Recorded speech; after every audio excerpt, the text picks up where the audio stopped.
With youth unemployment at an all-time high, it would be easy for schools to feel that their pupils' prospects are bleak.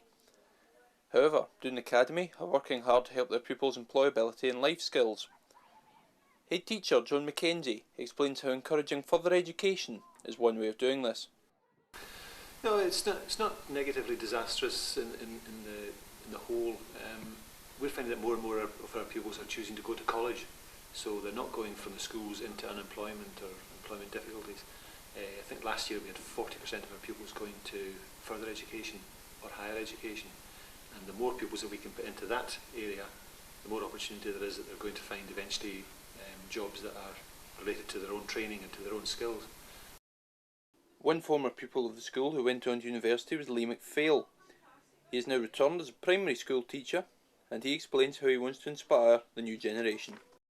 If you try hard enough, I think that the opportunities are there for anybody. The school gives you a really good grounding, and you get loads of opportunities here at Doon Academy and in the local primary schools. There's a good kind of transition programme between the two of them, and I think that the skills that you build up here at Doon Academy are vital for when you go to university or further education or even into employment, because most people I know were really ready when they left the school and they went on and got themselves good jobs.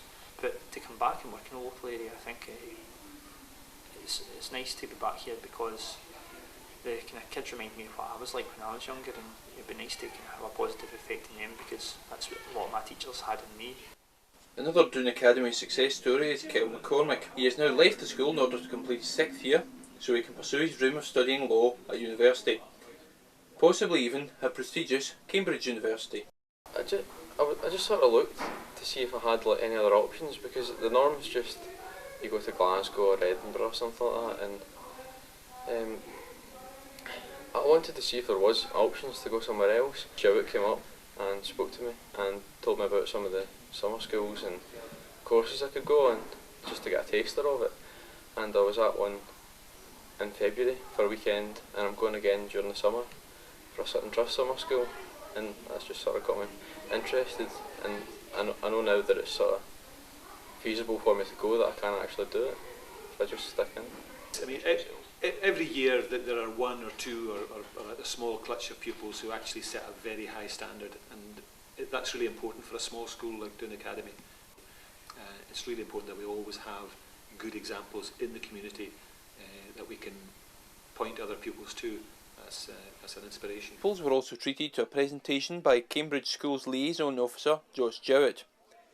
He explained how the pupils' backgrounds was no barrier to what they could achieve. I think we've got to look absolutely everywhere. I mean, you can probably tell from the accent, I'm not from Cambridge originally, I'm from Barnsley, which is a very similar area actually to East Ayrshire. And people can do it. It's your normal schools that we need to be looking into, because raising aspirations and letting people know Cambridge is a normal place. I think there's this, it's got a bit of an image problem, if I'm being perfectly honest, that people think if you didn't go to Eton then you're not going to get in. But everybody's got as good a chance as any. It's the results and that curiosity we're looking for, not the size of your dad's paycheck. So it would appear that despite the difficult economic climate, Doon Academy and other schools like it are still giving their pupils the best possible start in life.